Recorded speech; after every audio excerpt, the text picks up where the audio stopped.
memberikan segala puja dan puji syukur kita kepada Allah Subhanahu wa taala. Karena begitu besar dan begitu luas nikmat yang Allah limpahkan kepada kita, terutama kepada bangsa Indonesia.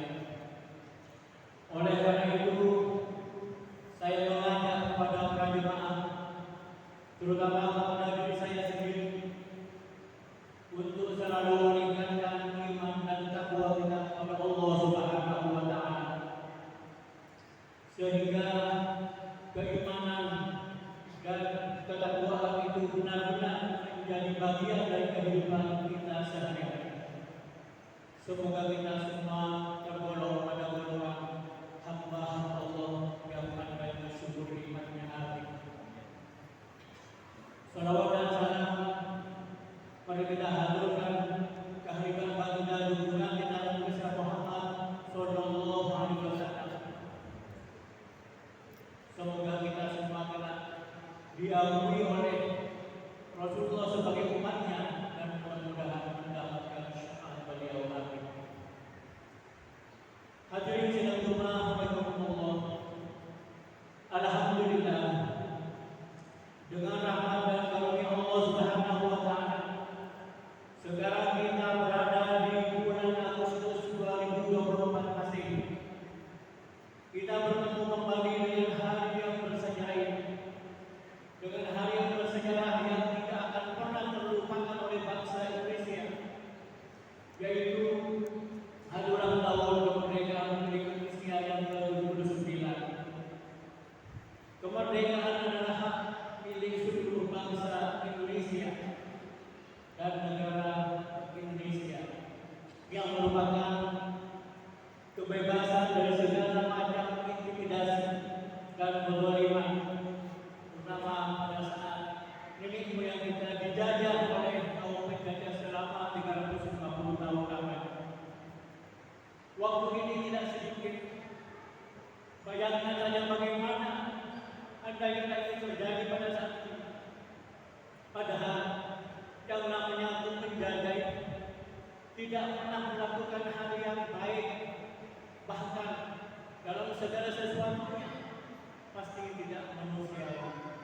Di samping ingin menguasai segala-galanya, tentu tindakannya adalah tidak manusiawi. Oleh karena itu, selaku bangsa Indonesia, kita harus bersyukur kepada Allah Subhanahu wa taala karena penderitaan yang begitu dirasakan oleh para nenek moyang kita. Mereka betul-betul pernah tertindas dan mereka betul-betul merasa dihinakan. Oleh karena itu, akibat dari tindakan kaum penjajah selama menguasai bangsa Indonesia selama 300 tahun, 350 tahun lamanya, begitu kita rasakan bahwa saat ini dengan kemerdekaan yang telah dianugerahkan Allah kepada bangsa Indonesia, maka wajib kita syukuri karena mereka para pahlawan kita. Tidak sedikit mereka mengorbankan segala-galanya, bukan harta benda, bukan hanya jiwa raga, tapi nyawanya pun mereka pertaruhkan demi terjadinya cita-cita bangsa, yakni kemerdekaan Republik Indonesia. Sidang Jumat rahimakumullah. Oleh karena ini merupakan anugerah dari Allah, kita selaku bangsa Indonesia wajib mengukurnya, wajib memeliharanya, dan wajib melestarikannya. Oleh karena itu mereka bercita-cita untuknya, walaupun mereka pertaruhkan nyawa, dan tidak sedikit mereka yang gugur di dalam neraka, dan mereka menjadi syuhada. Mereka menjadi harum namanya dalam perjuangan mereka tidak mengenakan. Oleh karena itu mereka sebagai kusuma bangsa yang namanya harum terkenal sepanjang masa. Kita selaku bangsa Indonesia hanya diharapkan untuk bisa menjaga kemerdekaan yang merupakan anugerah dan merupakan pemberian dan perjuangan yang telah dihasilkan oleh para pejuang kita. Oleh karenanya kita bagaimana melakukan itu agar supaya Allah memberikan nikmat yang lebih besar lagi. Tapi bila mana bangsa Indonesia adalah mengkufurinya, tidak merasa bahwa itu merupakan anugerah dari Allah, maka tentu saja Allah akan berkah.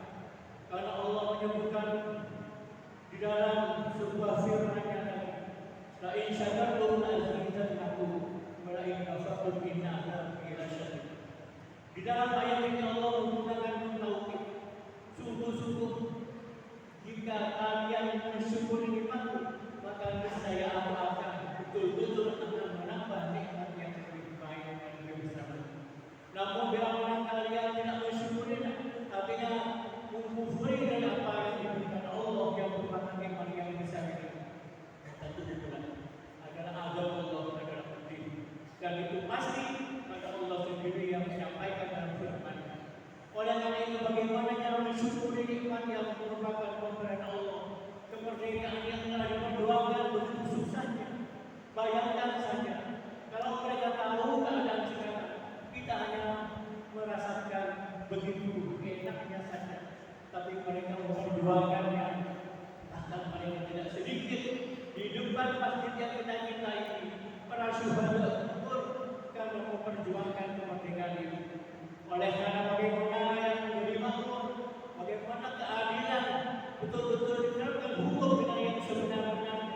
Tapi bila mereka tidak dilakukan, maka Allah tidak segan-segan akan memberikan azab yang pedih sesuai dengan firman Allah surat Al-Hajj ayat 45 sebagai berikut. Wa ka'ayyin min qaryatin ahlaknaha wa hiya zalimatun fa hiya khawiyatun 'ala urushiha wa bi'rin mu'attalatun wa qasrin masyid. Berapa banyak Allah, berapa banyak kota yang kami telah binasakan, yang penduduknya dalam keadaan zalim. Zalim itu artinya meletakkan sesuatu yang bukan pada tempatnya. Hukum Allah dirubah-rubah sehingga hanya untuk kepentingan pribadinya saja. Maka Allah di situ menyebutkan dalam lanjutan ayat ini, mereka adalah meninggalkan tembok-tembok kala itu yang dirobohkan oleh Allah, dan begitu juga sumur-sumur yang ditinggalkan oleh penghuninya, termasuk juga istana-istana yang tinggi yang megah, semuanya ditenggelamkan oleh Allah Subhanahu wa Ta'ala karena mereka tidak mensyukuri nikmat yang Allah berikan kepada mereka.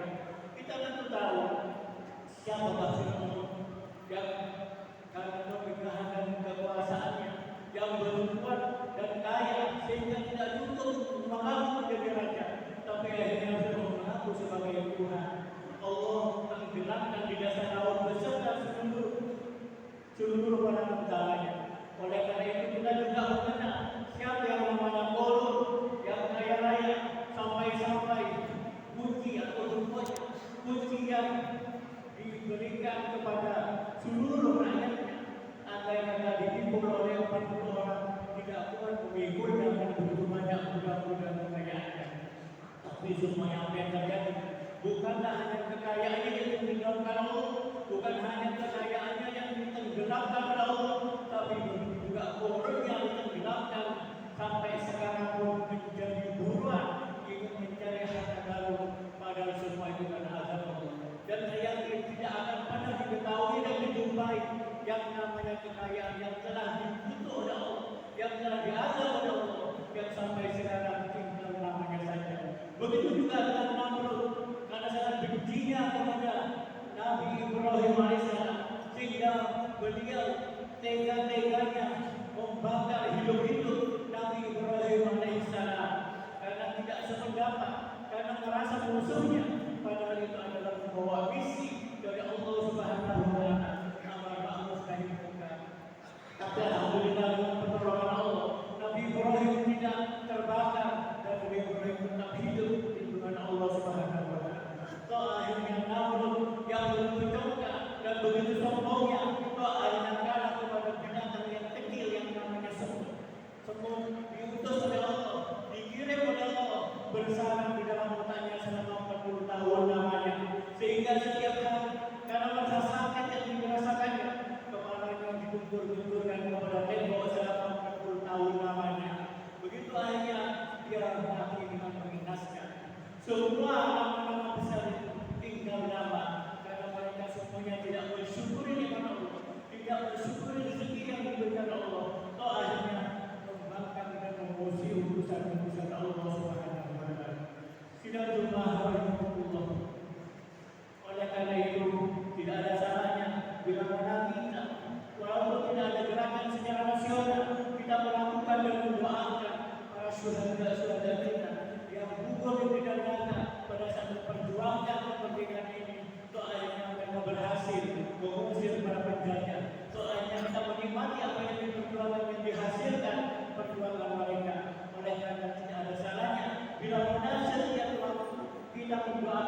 supaya mereka mentaati perintah Allah, tetapi mereka melakukan kebalikannya.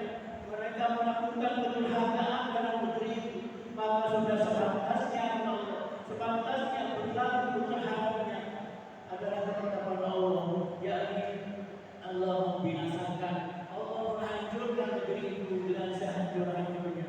Sidang jemaah rahimahullah, di dalam ayat yang lain Allah menyebutkan, wa tilkal qura ahlaknahu namahu falahu wa ja'alna li ahlihim maw'ida, dan penduduk negeri itu telah kami binasakan Allah ketika mereka berbuat kezaliman, ketika mereka berbuat zalim, dan telah kami tetapkan waktu tertentu bagi binasaan mereka. Sidang jemaah rahimahullah, ayat-ayat ini mengingatkan kepada kita, siapapun kita, tapi kita mensyukuri kepada Allah dengan berusaha meningkatkan ibadah kita kepada Allah Subhanahu wa taala.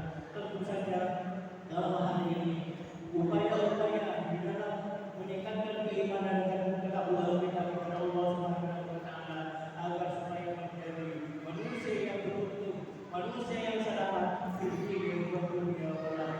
Barakallahu fi wa lakum wa nafa'ani wa iyyakum bima fihi min al-ayati wa dhikril hakim wa taqabbal minni wa minkum tilawatahu innahu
Guru